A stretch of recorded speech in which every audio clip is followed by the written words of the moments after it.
What has been your biggest, I have to get the fuck out of here as soon as possible, life moment? Story 1. I was sitting outside dance class with a friend, we were both about 12 or 13, and two random bigger dudes walk by. We think nothing of it, it's a public street, people walk.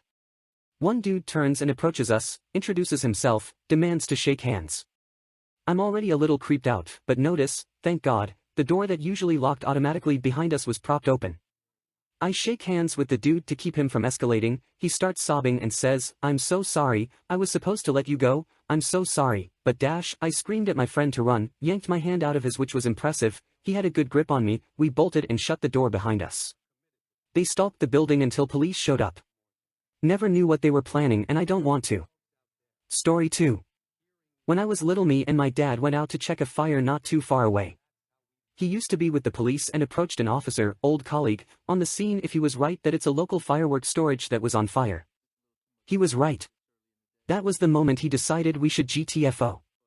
Less than 100 to 200 meters later the whole thing went kaboom, which is when I myself was like, fuck this shit. I dropped my bike and just ran away. I remember seeing the shockwave knocking out the windows of all the buildings street by street. Which was cool until the wave hit me myself. Story 3. I went to a summer camp. I have ADHD. Turns out my mom was confused with what special needs means and thought it included ADHD. So me and the Tourette's kid got along pretty great, as we were the only two on the same level. Still the longest 2 weeks of my life. Story 4. Chechnya in I think 1995. There were obvious a lot of those moments, but one that stood out was when I was walking back to the apartment block I was staying at and I realized the entire block was not only empty, but all of the cars were moved out of the way and there was a carpet laid out about 20 feet in front of me. I have no idea what was under the carpet or why it was there, but it just felt so suspicious, and of course my first instinct is to run away. The second I turn around, someone from far away opens fire at me, presumably a sniper but could have been closer. I then heard shouting and screaming for men to run and get me. The shouts were far away, they knew they weren't gonna be able to capture me. That fucking carpet, man. I won't ever forget that carpet. My biggest guess was they built a hole under the carpet for people like me to fall into, then they would capture and rape/torture you or whatever they would want. Lots of fucked up marauders and bandits in Grozny during the war. Story 5. Every once in a while, your gut tells you something is up. I'm at a party and get that tingling in my gut telling me I'm not okay here. I finally just decide to leave with a few friends to chill at my place. A few hours later, I get a phone call from another friend asking if I was okay. Apparently the house belonged to a guy who was affiliated with gangs. Some thugs tried to crash the party and when they got kicked out, they started fighting people. A big fight breaks out and a few people ended up in the hospital. Eventually the house owner brought out a gun and shot a few rounds in the air and that's when everyone scattered away from the area. The cops were called and people were arrested. Meanwhile I left hours ago and was currently playing drunk video games with a couple friends. Sometimes your gut's right. Story 6. When I was in high school I delivered pizzas for a very small shop in a dead-end town. MapQuest couldn't pull up 90% of the addresses. Order comes in, I take it. Guy gives me directions. Follow said directions and go a mile down this dirt road into the fucking woods. Instantly freaked out. Pull up to what looks like a burned-down trailer, guy is standing on his porch with a giant bird on his shoulder. Give him pizza, he starts flipping dollar bills in his hand counting while staring into my fucking soul. Do you want to pet my bird? No thank you. Racist. He didn't tip me. Dick. Story 7. Driving to work one night, this lady had a broken down car, we decided to try and be helpful. She lived close by and didn't have any family to come pick her up. She told us she needed to stop by the bank if we didn't mind, and we didn't. We took her to the bank so she could get $20 out to buy groceries the next day. She seemed down on her luck and we knew what that was like so we got $20 out for her, no big deal. She said she had another stop, had to tell her friend that rent would be late. At this point it is becoming a hassle and we are closing in on being late for work, and I can't risk my livelihood for a stranger. After we got to the neighborhood I became very worried. I told her we only had time to drop her off at her house or at her friend's but it was up to her as they were both close. She started screaming at us and yelling that we would do anything she demanded. We stopped the car, I looked at her dead in the eyes and said, "You take your things, and you get out of my car right now." She tried to leave without taking her stuff so we would be forced to wait for her. I said, "Stop. If you don't take your things I will literally drive away with them." So she grabbed her stuff and got out and we drove away. TLDR tried to help a random stranger get home but she was batshit crazy. Story 8.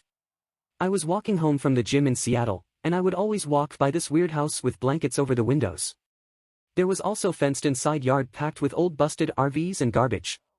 This particular night, there was an old dude with a long white beard standing in front of the house in a bathrobe, smoking a cigarette. I had never seen anyone in front of the house before.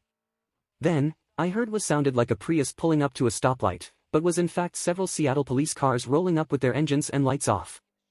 I don't even know how they got that quiet. Then I saw a few officers approaching the house and the old man with their guns drawn, completely silently. One of them made eye contact with me, and made a fairly violent hand motion for me to go a different direction. So I did, very quickly. About a month later that house was torn down. I have no idea what happened that night. And I'm glad I didn't have to find out. Story 9. I was 9 or so, about to go wading in a creek, when I noticed a snake in the water. Just a little snake, maybe a foot long, just hanging out mostly vertical with its tail in some mud and reeds and stuff and its nostrils sticking out of the water. Okay, no big deal. I just won't wade right there. I moved downstream 5 feet or so, and guess what? 2 little snakes right where I wanted to put my bare feet.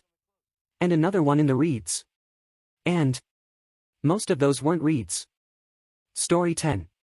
I live on a cattle farm, and one time my dad, granddad, and I had to move a bull into another pen so that we could give him medicine for his injured leg.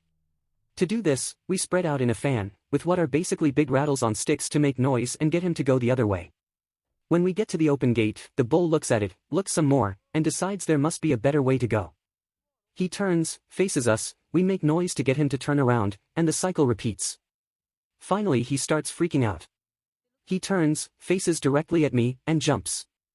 I found my inner track star and climbed the fence to get away.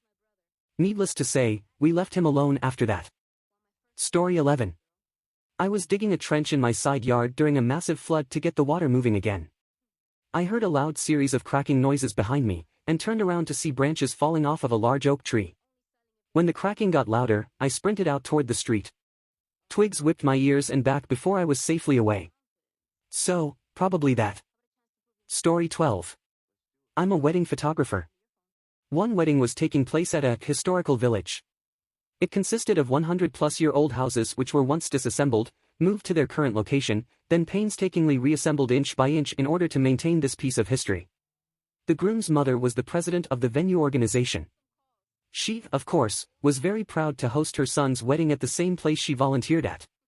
The wedding was great, laid back and non-traditional. I stayed even a little bit longer than scheduled since things were so easy. Things finally started winding down around 11 or so, and everyone was drunk. But they had one thing left in store: lanterns. The kind that you light and then they fly away into the night. Nothing quite as romantic as lanterns. However, alcohol plus floating fire plus tall trees plus historical village are not a recipe for success. While everyone tried to light their lanterns, the groom's mother caught wind of what was happening. She ran out into the village screaming for everyone to stop. Drunk and distracted by the challenge, no one listened. Everyone kept trying to get their lanterns to take off, and one finally did. Right into a lush tree that sprawled out approximately 20 feet above the village.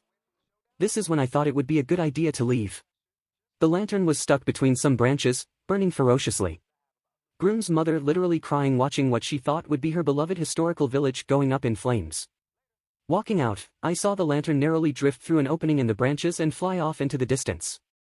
Story 13. This was back in Russia when I was 14.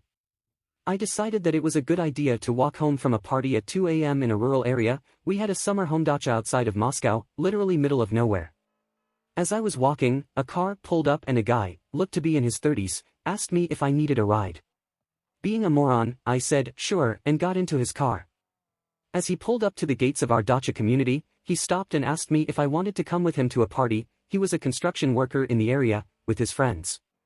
My heart skipped a beat, and as I looked at the car door to look for an escape plan, I saw that the door handle was missing from the inside, so I had no way of opening the door. At this point I felt my heart beating in my stomach and I said, "No, sorry, my mom is waiting for me."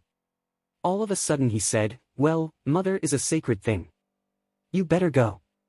He got out, walked around the car, and let me out. It was the last time that I hiked alone. I got insanely lucky that I wasn't murdered/raped/abducted. Story 14. Was in Japan for a solo vacation a few weeks ago. I got lost in Shibuya at like 3 a.m. in the morning and needed to find a train station. Some creepy Nigerian dude pops up and offers to direct me to the station. Sure, I say, like the utter dumbass bitch I am. The guy takes me in the complete opposite direction. We end up at a hotel. He starts spouting bullshit about falling in love with me and wanting to spend the night with me. Noped the fuck out of there and took a taxi instead. Story 15. My poor car died, and I called AAA to tow it to the nearest approved repair shop. Well, the tow truck they sent me decided to take me to the shop, but something seemed really off. First off, instead of having chairs, they just had old car seats you could sit in. Also, they had all of these photos of naked women all over the walls. Usually they do that, but not so openly, right? Also, there was this weird bum in there watching Maury Povich and yelling at the TV that all the pregnant women who don't know their fathers are sluts. Well, I got a call from the repair company and they wanted to know where I was. I told them at the shop. Turns out it was a pirate tow truck driver, and we had to come in and open a can of whoop-ass on these chumps to get my car to the real repair shop. Story 16. I was walking home from work one night when a man put his hand on my shoulder. I turned around and he told me he was going to put me on top of a spiked, iron fence naked. I said "No thanks" very loudly and walked away. I didn't expect it to work, but he didn't follow me. Story 17. At an alternative club with my new boyfriend. I think we had been dating 3 weeks. Went to the bathroom, and the graffiti on the walls start melting, so I confide in new boyfriend. Turns out he put LSD in my pint because he wanted me to have a good night. If I wanted to have a good night on LSD, I would be on my couch, not surrounded by metalheads and emo kids. Cheers. Story 18. Hanging out with a friend and their friend and boyfriend in college. Bouncing around between parties. Turns out her friend's boyfriend was extremely Russian and we end up at this party where there are more people not speaking English than speaking it. Had a pretty good time. The boyfriend comes back inside from the backyard. He suggests we leave immediately because there's going to be a fight and it's going to be bad. I look in the backyard and there are 2 guys screaming at each other in Russian and the house is slowly emptying as people are running out back to take sides. Being in a Russian street fight is not on my bucket list. The 3 of us noped out real quick. Story 19. When I was 19, my dad's girlfriend who just got out of jail for murder moved into our house. He didn't tell me she was out of jail/moving in. I moved out that day and couch hopped for a few months because fuck that. Story 20. My work recently. I worked for a small family-owned business, and it was a mother and son operated store. They owned it together and ran it for 30 years. A month ago, the mother passed away. My boss, the son, didn't close the store, and has cried in the lobby with other customers every single day since she passed away. He still tells everyone about it, and is rude to the people that didn't play into his pity party. We even had new customers, and he scared them off by telling them within 5 minutes of being in the store. Anyways, over the last 2 weeks, he's also been micromanaging like crazy and is starting to progressively yell when talking to me or other employees. However, last week he started wearing his mom's shop apron, started saying her euphemisms, and started eating her exact lunch. It's eerie because he's even starting to look like her. Yesterday, I walked into the office and there's an urn in her desk chair. He said he placed her urn in her office so that way it's not like she ever left. The urn. Full of her ashes. In her desk chair. He then said, "Now we can say hi to her." I walked out yesterday after that happened and didn't look back. Story 21. My ex and I have been divorced for 7 years. When she came clean and admitted she'd been seeing another guy for almost a year, had been sleeping with said guy, in our bed while I was at work. For a year. I noped out of there as fast as I could. It was no longer my house as far as I was concerned. Our son is now 10. He was 3 at the time. When birthdays or other celebratory events come around, there's always one on mom's side, and one on my side. He has cousins and friends and relatives on each side. But I still always get an invite to a birthday party or whatnot from the ex. Why? I dunno. And every single time I accepted, and I sucked it up and showed up and sat around and made small talk with Mr. New Boyfriend and all of their friends, Because I'll be damned if I'd be the parent that triggered the "how come daddy didn't come to my birthday party" conversation. But every single one of these events was agonizing. Nails on blackboard, water torture agonizing. I mean, all I want to do is punch the guy, yet here I am talking about the weather and go local sports team. Usually, I figured if I made it past the cake to the presents and my son is running around shooting Nerf guns at the other kids, that's good enough. Time to make my escape. My son thankfully, and at the same time sadly, put me out of my misery. Last summer, coming over the weekend before his birthday, he said to me, "Dad, here's Mom's invite to my birthday party. It's going to be small, just a list of Mom's boyfriend's friends and their kids, but I get it if you have other plans.